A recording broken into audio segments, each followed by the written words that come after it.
Hello and welcome to Off the Post podcast number 3, our third podcast. I'm joined by Noah Thomas. I am Jack Conroy. We are bringing you all NHL news, anything related with that, all things NHL, and we'll do a little Blackhawks segment today as always. And we're doing it on Zoom today, so any problems or anything, just let us know down in the comments if it's worse or whatever. But thank you all for tuning in, and let's get right into it. This is going to be a theme here with what we're starting with, the COVID situation in the NHL, and it has died down greatly. A couple of weeks back, there was like 50 guys on the list. Now, as of yesterday, there was only 3 guys on the list, 2 new additions. A lot of them are false positives, and it's looking actually pretty good right now. Somehow the league just started managing it in a pretty good way, and the list has just gone down, and it's really good for the league. What have you seen, over this, COVID list stuff, Noah, and what have you noticed about it? Yeah, I think they've been the best league at handling this. It was obviously a little worse earlier in the season. Some teams are still doing catching up, but I think everybody's gotten used to it now, and they're doing really good. Yeah, I mean, at the start of the season, everyone's like, "Oh, this league's terrible. Can't trust the NHL with anything." But yeah, it's looking pretty good, and it's good. We're having less postponed games, and it's running well, and yeah, all that stuff included. And now let's get into some striking news. You guys may have already seen this. We're a little late on this, but Artemi Panarin is taking a break from the game for a little because he has been accused of assault by a former coach in Russia. And this has kind of exploded all over the place because he thinks it's false accusations because, he has talked some trash about Putin and the Russian government. So, he's been accused, and, his family still lives in Russia. So he's got to be careful here. The Rangers are backing his statement, but, who knows how long he'll be away from the game because he's got to deal with these personal matters. And what do you think about the former Blackhawk, Noah? I think it's definitely politically driven. He supported some people that have been opponents of Putin. And so it's just rough for the New York Rangers, who are already having a tough season. Oh yeah, that is correct. He is one of their top guys, and just to lose him to like the most random thing, you gotta hope if you have a Russian player on your team, they just keep their mouths shut. But let's get into the next part of the news here, the NHL Trade Deadline. And I wanted to get into this because, it is coming up April. We got a month or whatever. But there has been some big names thrown out there. But who knows, with the cap staying the same, money issues, the expansion draft coming this summer, who knows what teams are going to make moves. And, obviously in a month, a lot can change. Teams can become buyers, teams become sellers. At the start of the season, I thought the Blackhawks were just going to, sell. But no, they could be builders at the deadline.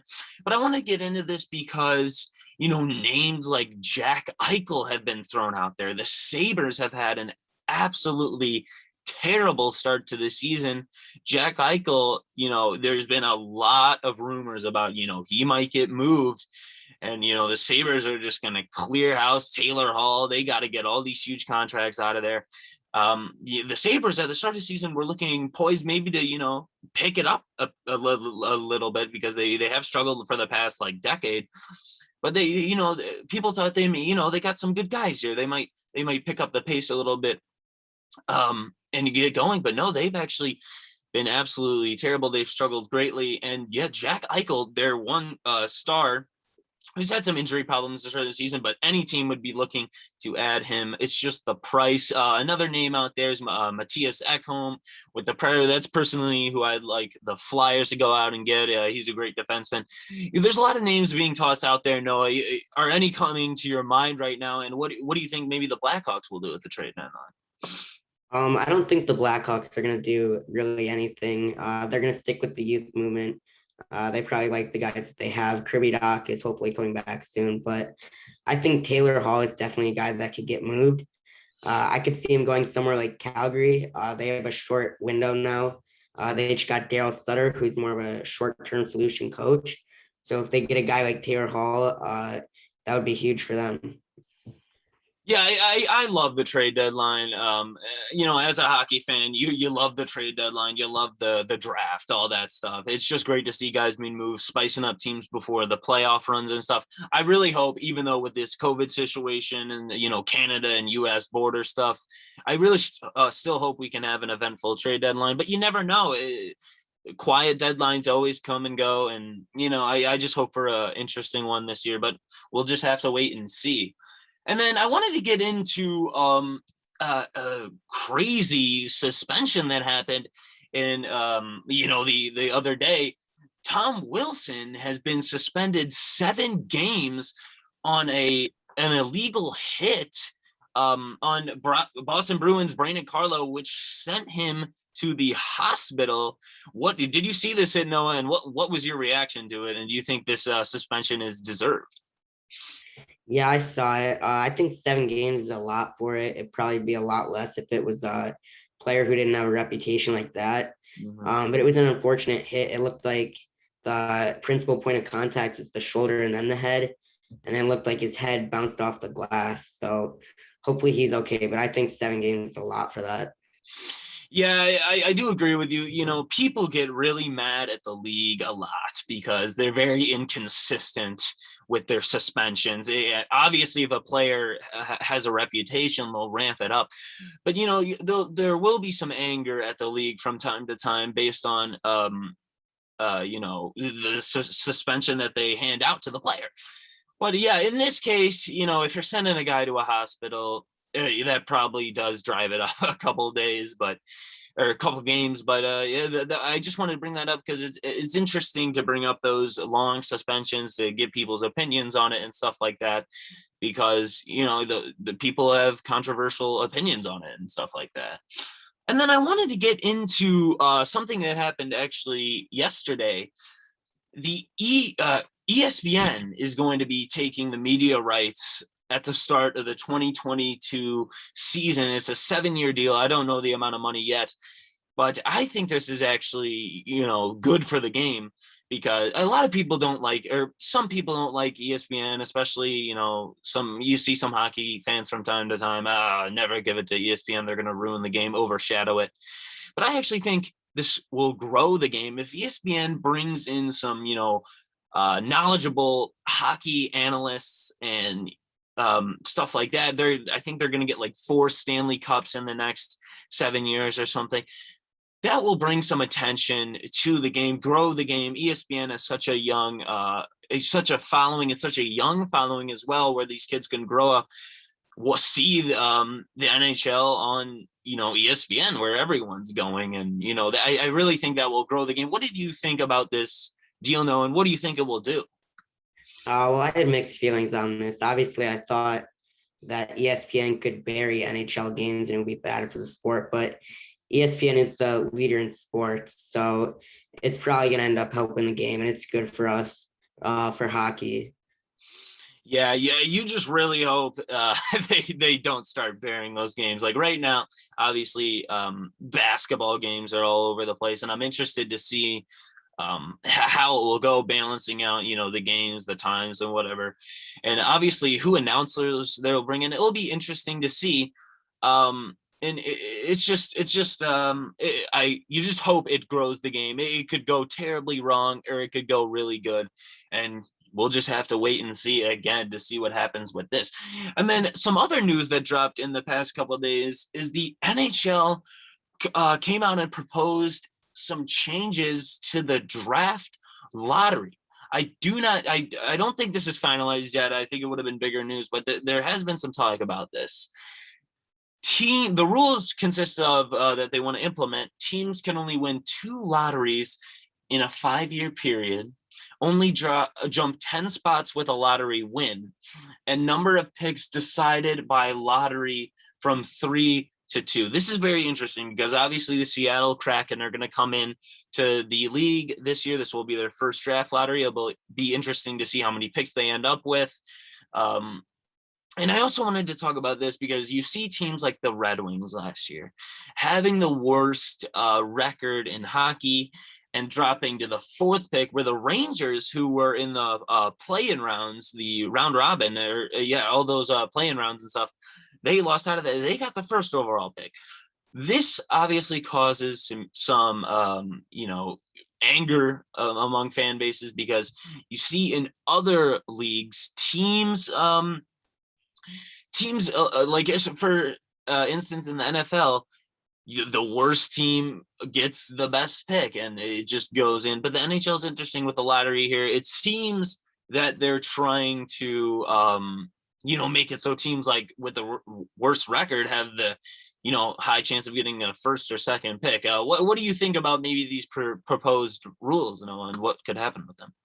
Yeah, it's a tough balance to find between not wanting teams to tank and trying to help bad teams become better.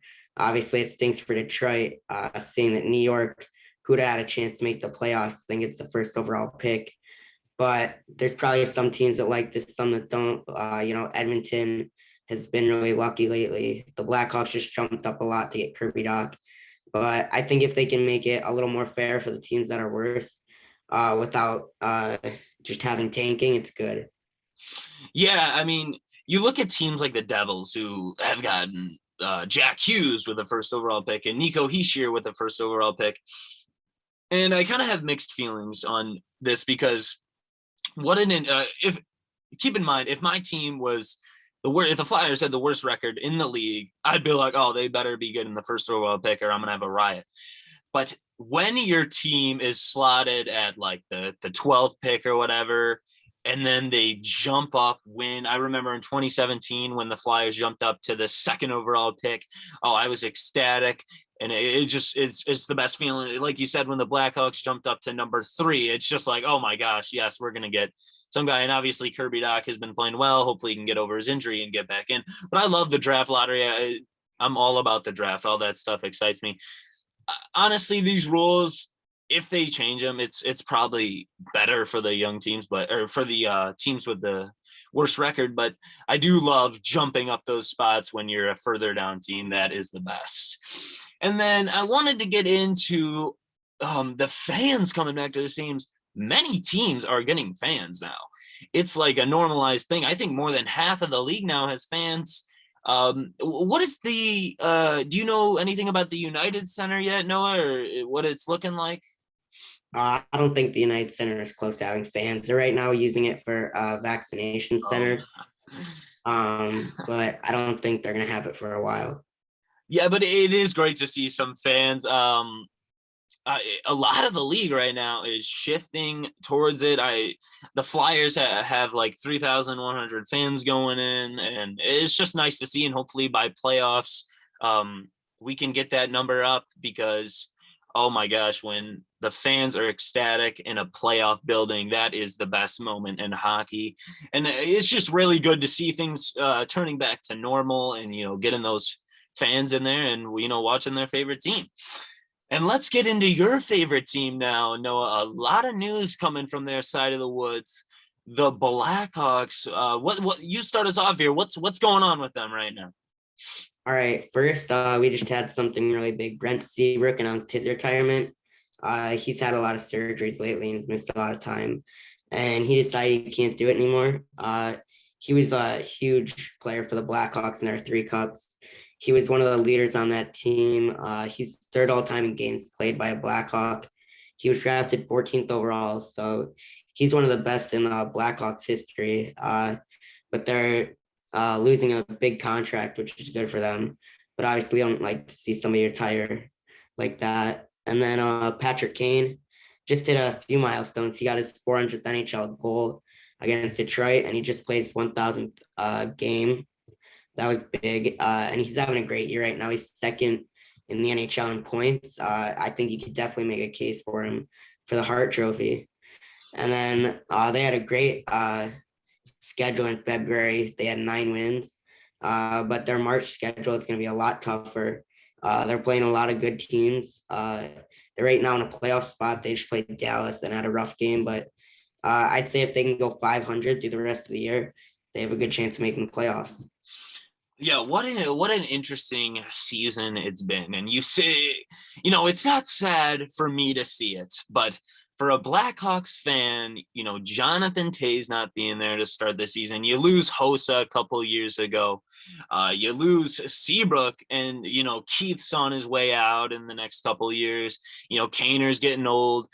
All those guys who won those cups, that dynasty team, they're all, you know, getting older, and the young guys are gonna have to take over at some point. But wow, yeah, what a career from Brent Seabrook. He is just he was just an amazing defenseman throughout his career. Patrick Kane, the best USA born player. Now his resume, everyone was talking about it with the 1,000th game. He has done so many things for the game. You know, obviously I'd like to take one of his cups away, but besides that, he has been a great player throughout his career. And you know, once fans do return to the United Center, he's going to be getting those standing ovations for, obviously, yeah, like you said, the 400th goal, all these milestones he's had. He just keeps getting better and all that stuff. And like you said about the schedule, yeah, when you're starting March up against the Lightning, you know, you're in trouble. You know, they did squeak out a win. I think maybe they got 2 wins there, but you know, you're going to have to play those tough teams and get you ready for playoffs if you want to go on a run. The Lightning, defending champs, they're going to be doing everything to, you know, defend their title, go after it again. And with the Blackhawks obviously being in their division, that's going to be tough to compete with. But if they want to get up to that next level, they're going to have to do that. Yeah, and I heard some stuff about maybe the Blackhawks have to protect him for the expansion draft, and that really confused me. Do you know anything about that, Noah? Because I thought he would just be exempt from that, but I've heard some stuff. Have you heard about this or no? I'm pretty sure now the way they are handling his contract, they don't have to protect him from the expansion draft. Yeah, you don't want it. That would be random. You want a retired guy you would not want to protect. And yeah, like you said, freeing up that cap space is good, especially in the tight cap times. And I think that is it. Do you have anything else to say, Noah? It's gonna be interesting to see how the Hawks are this month, see if they're really contenders or not. Yeah, I would keep all eyes on the Hawks this month, and yeah, hopefully they can get Kirby Doc back. And you know, it's interesting to see where these teams end up, because I mean, goodness gracious, I've said this before, but I thought they were doomed. They were looking like they were going to be in this draft lottery thing with the 1 or 2 pick, but no, they're playing well. That can happen in hockey, and maybe they go on a run in the playoffs. We will see. But and hopefully, yeah, Kirby Doc would be great. And if Jonathan Toews, oh, and I just want to bring that, is there any more news on that, the Jonathan Toews illness? No, he just released a video for Kane's 1,000th point, or 1,000th game, but that's the only time we've seen or heard from him. So That is very nobody interesting. really knows. We'll keep you posted on all that stuff. But thank you so much for watching our 3rd podcast episode, Off the Post podcast. For Noah, for myself, thank you for watching, and we will keep you posted in the weeks upcoming. We got the deadline coming up. We got all this fun stuff coming up. Stay with us and enjoy the next part of the season. Thank you.